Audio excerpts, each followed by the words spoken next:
Hi, നമസ്കാരം. അപ്പം നമ്മുടെ മഴതോരും മുമ്പ് എന്ന സീരിയലിലെ അലീനയുടെയും മനുഷ്യങ്കറിൻ്റെയും ഇന്നത്തെ കഥ കേട്ടാലോ?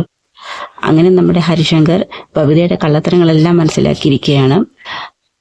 ബബിതയും നമ്മുടെ അമിത്തും കൂടി ബൈക്കിൽ കറങ്ങാൻ പോയതും അവരുടെ വീഡിയോസും ഫോട്ടോസും എല്ലാം നമ്മുടെ ഹരിശങ്കർ കൈക്കലാക്കിയിരിക്കുകയാണ്. അവരറിയാതെ അവരുടെ വണ്ടിയുടെ പുറകെ അവരെ ഫോളോ ചെയ്ത് അവരുടെ വീഡിയോസ് എല്ലാം നമ്മുടെ ഹരിശങ്കർ കൈക്കലാക്കി വെച്ചിരിക്കുകയാണ്. അങ്ങനെ നമ്മുടെ ബബിതയുടെ റൂമിൽ ചെന്നിട്ട് ബബിതയോട് കാര്യങ്ങളെല്ലാം പറഞ്ഞ് ക്ലിപ്പിംഗ്സ് എല്ലാം കാണിച്ചു കൊടുക്കുന്നു. അങ്ങനെ ബബിത ഒരു ബ്ലാക്ക് മെയിലിംഗ് രീതിയിലാക്കി നിർത്തിയിരിക്കുകയാണ് ഹരിശങ്കർ. അപ്പോൾ നീ എൻ്റെ റൂമിലോട്ട് വരണമെന്ന് പറയുകയാണ്. അങ്ങനെ നമ്മുടെ ബബിത ഇരുന്നിങ്ങനെ വിഷമിക്കുകയാണ്. എന്ത് ചെയ്യണമെന്നറിയത്തില്ല.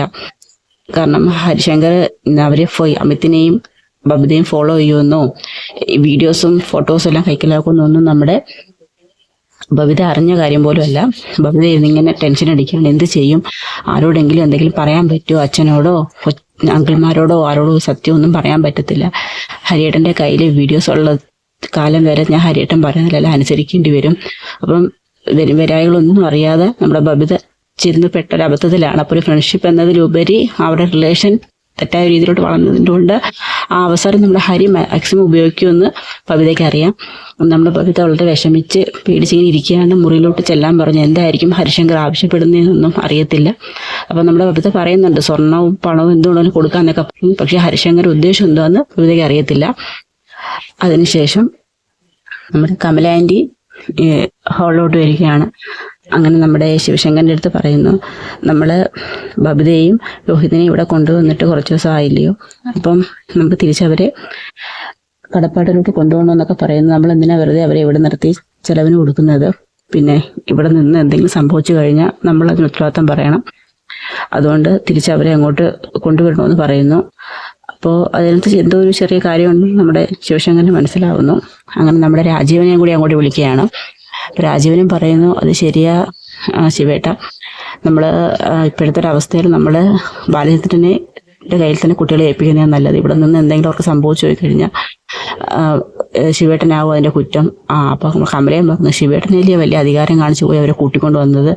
അപ്പം ബബിതയുടെ സ്വഭാവം അത്ര ശരിയല്ല. എപ്പം നോക്കിയാലും അവൾ ഫോണിൽ തന്നെ ഒരു വക അടുക്കള സഹായിക്കാൻ പോലും വരില്ലെന്ന് നമ്മുടെ കമല പറയുന്നു. അപ്പം നമ്മുടെ രാജീവ് പറയുന്നു, അടുക്കള സഹായിച്ചില്ലെങ്കിലും കുഴപ്പമൊന്നുമില്ല, പഠിക്കുന്ന സമയത്ത് പഠിച്ചാൽ മതി. അപ്പം നമ്മുടെ ബബിത പറയുന്നു, പഠിത്തമൊക്കെ കണക്ക് തന്നെ, ഇക്കണക്കിനാണെന്നുണ്ടെങ്കിൽ അവളൊക്കെ ജയിക്കുമെന്നൊരു സംശയമാണ്. രാവിലെ ആകുമ്പോൾ ഇറങ്ങി ഒരു പോക്കം പോവും, പോയിട്ട് 3-4 മണിക്കൂറിന് ശേഷമാണ് തിരിച്ചു വരുന്നത്. ഇവിടെ നിന്ന് എന്തെങ്കിലും ഒരു അപകടം സംഭവിച്ചാൽ ബാലചന്ദ്രനും വൈജയെല്ലാം നമ്മളെ കുറ്റപ്പെടുത്തും. അതുകൊണ്ട് എത്രയും പെട്ടെന്ന് അവരെ കടപ്പാട്ടൂർ വീട്ടിലോട്ട് തന്നെ തിരിച്ചയക്കണമെന്ന് തന്നെയാണ് നമ്മുടെ വൈജ ശിവേട്ടനോട് പറയുന്നത്. അങ്ങനെ അതും അവർ 3 പേരും അതിനെക്കുറിച്ച് തന്നെ ഇങ്ങനെ ആലോചിക്കുകയാണ്. എത്രയും പെട്ടെന്ന് ബബിതയും രോഹിത്തിനെയും കടപ്പാട്ടൂരിലോട്ട് തന്നെ തിരിച്ചു കൊണ്ടുവിടാനാണ് അവർ 3 പേരും ആലോചിക്കുന്നുണ്ട്.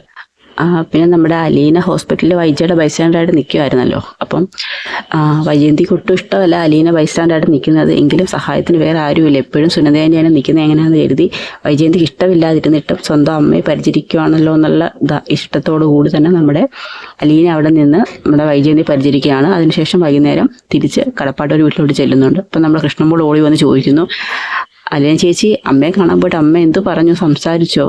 ഇല്ല മോളെ, ഒന്നും സംസാരിച്ചൊന്നുമില്ല. അമ്മയ്ക്ക് എന്നോട് വെറുപ്പാണല്ലോ, ഞാൻ എത്ര സ്നേഹത്തോട് സംസാരിച്ചാലും അമ്മ എന്നോട് ദേഷ്യം കാണിക്കും. ഇതൊക്കെ അല്ല ചേച്ചിക്ക് അറിയാവുന്നല്ലോ, പിന്നെ എന്തിനാ അമ്മയെ കാണാൻ പോയത്? അമ്മയുടെ സ്വഭാവം അങ്ങനെ, അമ്മയ്ക്കൊരു മാറ്റം ഉണ്ടാകത്തില്ല എന്നൊക്കെ നമ്മുടെ വൈജയന്തിയെക്കുറിച്ച് നമ്മുടെ കൃഷ്ണമോള് പറയുന്നു.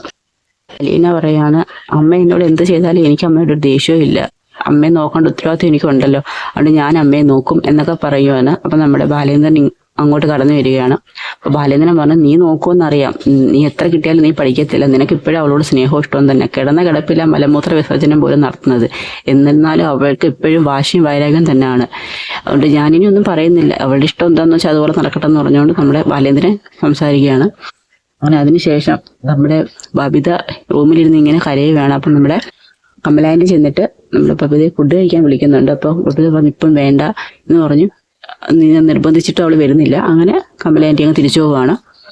അങ്ങനെ കുറച്ച് കഴിഞ്ഞപ്പം രോഹിത് വന്നിട്ട് നമ്മുടെ ഹരിശങ്കറിനോട് ചോദിക്കുന്നു, എന്തായടാ പോയിട്ട് അവനെക്കുറിച്ച് എന്തെങ്കിലും വിവരം കിട്ടിയോ എന്നൊക്കെ ചോദിക്കുന്നു. അപ്പം കിട്ടിയ വിവരങ്ങളൊന്നും നമ്മുടെ ഹരിശങ്കർ രോഹിത്തിനോട് പറയുന്നില്ല.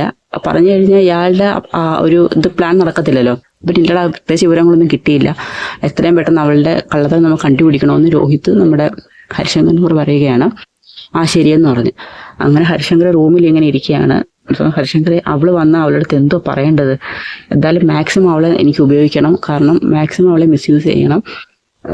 സ്വർണവും പണവും ഒക്കെ അവൾ തരാമെന്ന് പറഞ്ഞ് എന്നൊക്കെ പറഞ്ഞ് എന്താ അവളുടെ ചോദിക്കേണ്ടത് എന്നൊക്കെ പറഞ്ഞ് ഇയാളിങ്ങനെ ആലോചിച്ചുകൊണ്ടിരിക്കുകയാണ്. അപ്പോൾ ആ സമയത്ത് വളരെ പേടിച്ച് വിറച്ച് നമ്മുടെ ബബിത റൂമിനൊക്കെയാണ്.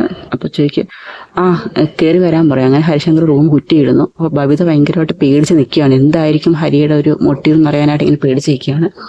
അങ്ങനെ വന്നപ്പോഴത്തേക്ക് തന്നെ, നീ എന്തിനാ ഇങ്ങനെ പേടിക്കുന്നത്? അങ്ങനെ ഹരിശങ്കറിനെ കാണുമ്പോൾ തന്നെ നമ്മുടെ ബബിത പുറകോട്ട് മാറുകയാണ്.